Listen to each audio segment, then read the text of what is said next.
అందరికీ నమస్కారం. ఈరోజు వార్తలు. అనంతపురం జిల్లా గుత్తి పట్టణంలోని మహర్షి విద్యా వికాస్ ప్రైవేటు పాఠశాలలో పాఠశాల హెచ్ఎం జోష్న ఆధ్వర్యంలో విద్యార్థుల తల్లిదండ్రులతో సమావేశం నిర్వహించారు.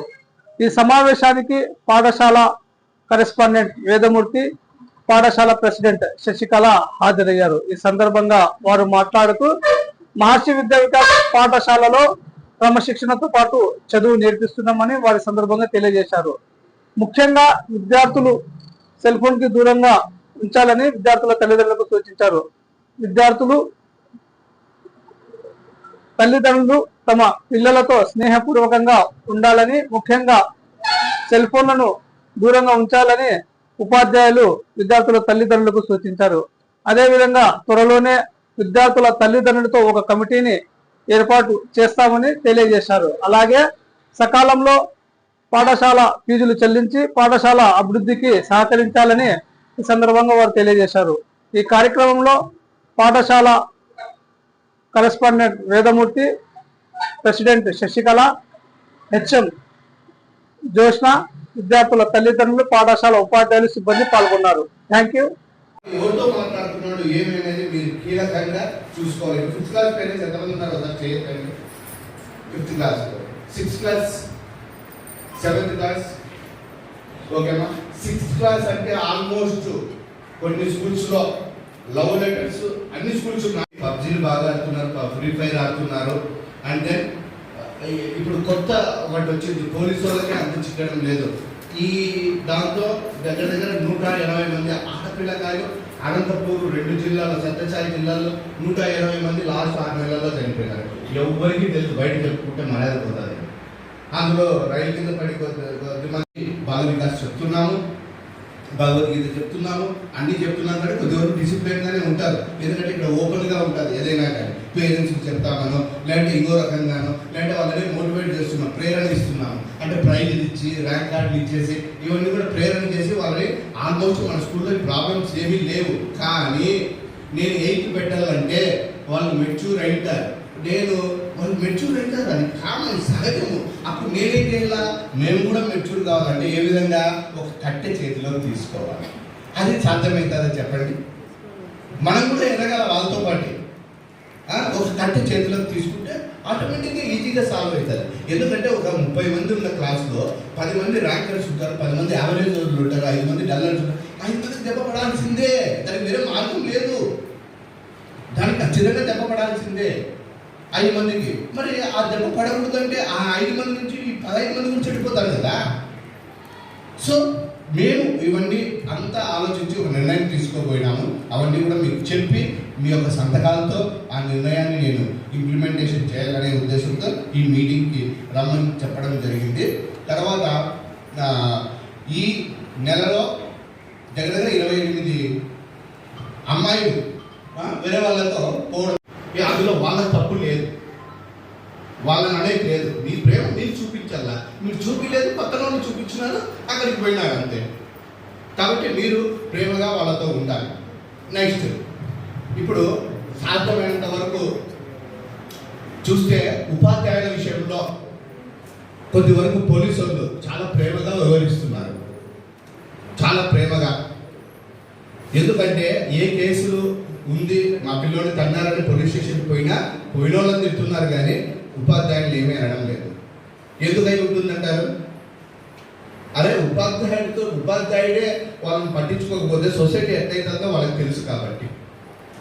సో ఆ విషయంలో మనం వాళ్ళకి ధన్యవాదాలు చెప్పుకోవాలి. ఒకప్పుడు కేసులు పెట్టిండేది కూడా వాళ్ళే అనుకోండి స్టార్టింగ్లో.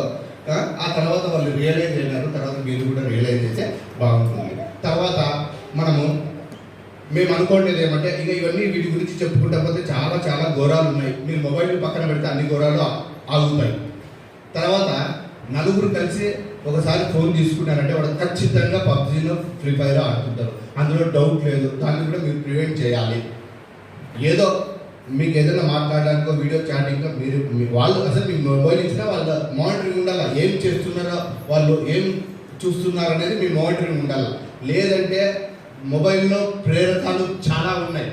వాళ్ళకి నచ్చిండేది ఎంతో ప్రేరణ ఉంటారు అందులో. ఆ తర్వాత వాళ్ళు ఏం చేస్తారో లోపల ఎవరికి ఏమీ తెలియదు. కాబట్టి ఆ విషయంలో మీరు చాలా జాగ్రత్తగా ఉండండి. నేను తీసుకున్న నిర్ణయం ఏంటంటే 5 మంది కమిటీ మెంబర్స్ మన స్కూల్కి వేసేసి ఆ కమిటీ మెంబర్స్ ఆ రూల్స్ ఏవైతే ఉంటాయో మీకు మాకు మధ్యలో వాళ్ళు ఉంటారు, ఆ కమిటీ అనేది ఉంటారు. ఆ కమిటీ ఏం చేస్తారంటే మేము ప్రతి ఒక్కరితోనూ అమ్మ మీ పిల్లోడు బాగా చదవాలంటే మేము 2 దెబ్బలు వేసినా పర్వాలేదా, మీరే పేపర్ తెచ్చి మాకు ఇవ్వాలి, మీరే రాసి మాకు ఇవ్వాలి. ఎవరికి ఇస్తారు?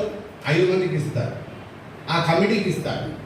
ఆ పేపర్లు ఎవరైతే ఉన్నారో అక్కడ మేమంతా లిస్ట్ అవుట్ చేసుకుంటాము. ఎంతమంది మాకు ఇచ్చారు వాళ్ళని మేము ఎప్పుడైనా ఏమైనా అంటే మీరు ఎవరు రాకూడదు, ఎందుకంటే మీరు కూడా రారు, మేమే ఇచ్చినాం పోతే బాగుండదు. సో వీటన్నిటికీ కూడా 5 మంది కమిటీ ఉంటుంది, ఆ కమిటీ కూడా మానిటరింగ్ చేస్తూ ఉంటుంది. సో ఇది మీకు అగ్రి అయితే నేను, ఎందుకంటే మా స్కూల్ డిసిప్లిన్గా ఉండాలి. మేము 37 ఏళ్ళ నుంచి మేము చాలా డిసిప్లిన్గా స్కూల్ నడుపుతున్నాము. ఇప్పటికీ కూడా వాడికి ఏది పిల్లోడు 10th క్లాస్ వచ్చింటాడు, వాడు కూడా ఇప్పుడు మేము ఇక్కడ నిలబడినామంటే అంత దూరంలో చేతులు కట్టుకొని నిలబడతారు మా స్టూడెంట్స్. ఎప్పుడైతే 2015 తర్వాత అంతా కూడా మారిపోయింది. నా చుట్టూ చాలా మంది ఉంటారు స్టూడెంట్స్, పెద్ద ఇంజనీర్లు ఉన్నారు. మేము పోతే ఖచ్చితంగా లేచి నిలబడి చేయగలుగుతారు. మహర్షి స్టూడెంట్స్ అంటే ఉపాధ్యాయుడు వస్తుంటే సైకిల్ ఆడే దిగి సైడ్ ఉంటారు. ఇప్పుడు ఎక్కడా లేదు అవన్నీ, ఇప్పుడు ఎక్కడా లేదు. కాబట్టి మేము ఎంతైనా కానీ మరీ అంత స్ట్రిక్ట్గా కాకపోయినా మరి ఇంత ఘోరంగా స్కూల్ నడపకూడదు అనే ఒక ఉద్దేశంతో నేను మీకు ఈ మీటింగ్కి ఆహ్వానించడం జరిగింది. 90% నర్సరీ నుండి 7th క్లాస్ వరకు చదివిన వాళ్ళే ఉన్నారు. సో ఇక్కడి నుంచి ఎవరు కూడా వేరే స్కూల్కి వెళ్ళట్లేదు. కానీ ఈ 13 సంవత్సరాలుగా ప్రతి ఇయర్ కూడా న్యూ బ్యాచ్ వస్తుంది మనకి. ఈ న్యూ బ్యాచ్లో గత 2 సంవత్సరాల నుంచి కూడా మార్పులు కనిపిస్తున్నాయి. అంటే ఒక్కొక్క విద్యార్థి ఒక్కొక్క స్కూల్ నుంచి వస్తున్నారు. అంటే వాళ్ళ యొక్క ఆలోచన తీరు ఎంత ఘోరంగా ఉందంటే మెయిన్ ఈ మీటింగ్ పెట్టడానికి మెయిన్ ఉద్దేశం ఏంటంటే వాళ్ళ యొక్క ఆలోచన ధోరణి ఎవరు కూడా అసలు గెస్ట్ చేయలేరు. సో అవన్నీ అరికట్టాలంటే మన విద్యా వికాస్ ఇలాగే బాల వికాస్ స్కూల్లో ఉండాలంటే వీటన్నిటికీ మనము నడుము బిగించడం తప్పదు. ప్రతిదీ కూడాను మన దగ్గర ఏమో చాలా మంచిగా ఉంటున్నారు విద్యార్థులు, మంచిగా బాల వికాస్ షేరింగ్ ఉంది, స్టోరీస్ చెప్తున్నారు. ఒక జంక్ ఫుడ్ తినాలన్నా కూడా టీచర్ వాడు జంక్ ఫుడ్ తింటున్నాడు అని అదేదో పెద్ద డ్రగ్ తీసుకున్నట్టుగా వచ్చి చెప్తున్నారు పిల్లలు. అది మాకు చాలా గర్వకారణంగా ఉంది. అసలు వేరే వాళ్ళు మిస్యూజ్ చేసుకుంటే అది కూడా వచ్చి చెప్తున్నారు, మిస్ చేసుకున్నా వచ్చి ఇస్తున్నారు. ఇవన్నీ ఓకే, కానీ వేరే స్కూల్ నుంచి వచ్చిన విద్యార్థి మాత్రం కంప్లీట్ అంటే వీళ్ళు వాళ్ళవుతున్నారో మరి వాళ్ళు వీళ్ళవుతున్నారో అర్థం కావట్లేదు. కానీ చాలా పేరెంట్స్ చెప్తుంటే చాలా ఘోరంగా ఉంది పరిస్థితి. సో వీటన్నిటిని ఆలోచించి ఉపాధ్యాయులు చెప్పేటివి మీరు ఖచ్చితంగా అంటే వాళ్ళు ఏం చెప్తున్నారు, విద్యార్థులు మీ పిల్లల మంచి కోసమే చెప్తున్నారు, వాళ్ళకి కొట్టడం తిట్టడం మాకేం సరదా కాదు కదండి. మీ పిల్లలు బాగుంటేనే స్కూల్ బాగుంటుంది. సో ఫస్ట్ నుంచి కూడా మహర్షి విద్యా వికాస్ తల్లిదండ్రుల యొక్క ప్రోత్సాహంతో మనం ఇంతవరకు వచ్చాం. ప్రతి ఈవెంట్లో కానివ్వండి, ప్రతి ఏం చేసినా కూడా మీరే పారదర్శకంగా ఉంటారు. ఎగ్జామ్స్ పెట్టినా కూడా ప్రతిదీ కూడా మీ వరకు వస్తాయి. నిజం చెప్పాలంటే స్టాఫ్, స్కూల్ స్టాఫ్ ఎవరు కొత్తగా వచ్చినా కూడా అసలు మేమేం చెప్పనవసరం లేదు, మీరే ఫస్ట్ గురువులు అంటారు, పేరెంట్స్. ఎందుకంటే మీరు అంతా ప్రతిదీ కూడా ఇన్వాల్వ్ చేస్తాం మేము పేరెంట్స్ని, మీ ద్వారానే ప్రతిదీ ముందుకు పోతుంది. సో ఈ విషయంలో చాలా మహర్షి సంస్థనే చాలా గర్వకారణంగా ఉంటుంది. సో ఈ విషయంలో కూడాను నెక్స్ట్ రాబోయే తరాల్లో మన పిల్లలు ఎక్కడికి వెళ్ళినా, ఏ కాలేజెస్ వెళ్ళినా కూడా, ఏ స్కూల్స్కి వెళ్ళినా కూడా మనం ఇలాగే ఉండాలి. గత 3 సంవత్సరాలు ఇప్పుడు 3 బ్యాచ్లు వెళ్ళాయి ఇక్కడ నుంచి. ఇప్పుడు 10th బ్యాచ్ కూడా వెళ్ళింది. ఆ 10th అధ్యాయాన్ని సహకరించండి. వాళ్ళు ఏం చేసినా కూడా మీరు ఫస్ట్ తెలియపరిచి ఎవరి తప్పు ఉంది ఏమి, ఎందుకంటే ఫస్ట్ ఉపాధ్యాయునికి రెస్పెక్ట్ అవసరం అండి సమాజంలో. మీరు పిల్లల ముందర మీ టీచర్తో నేను మాట్లాడతాను, ఇవన్నీ కొంచెం మీరు పిల్లలతో మంచిగా మాట్లాడండి టీచర్స్ గురించి. ఇదొకటే. So thank you all. ఇప్పుడు తల్లిదండ్రులకు నమస్కారం చేసినామని నేను చెప్తున్నాను. మీరు ఎవరన్నా ఒకరన్నా అరే టీచర్లకు నమస్కారం చేసినా అని చెప్తున్నారా? అంతే, అదే లాస్ అయినాం మనం. అంతే, సొసైటీలో అది లాస్ అయినా. టీచర్లకు ఏమన్నా కనీసం బర్త్డే రోజు ఏమన్నా పలానా విషయం చేయమను, ఇంకో ఆశీర్వాదం తీసుకోమను మీరు చెప్తున్నారా? ఇప్పటికీ డాక్టర్ చాలా మంది ఓల్డ్ స్టూడెంట్స్ మా దగ్గరకు వచ్చి ఆశీర్వాదం తీసుకెళ్ళిపోతారు. పేరెంట్స్ అంతా కూడా వచ్చి ఆ ఆశీర్వాదం ఉండాలి సార్. అండ్ చివరిగా మా ఈ నెల ఫీజులకి డబ్బులు లేవు. 100% నిజాలు ఉన్నాయి. మేము టీచర్స్గా ఈరోజు నేను పేరెంట్గా వచ్చాను. నేను ఒక టీచర్, గవర్నమెంట్ టీచర్. మరి అక్కడ పిల్లలతో నేను ఫేస్ చేస్తున్న సమస్యలు ఇక్కడ వీళ్ళు ఫేస్ చేస్తుంటారు. కరెక్టే, 100% జరుగుతున్నాయి.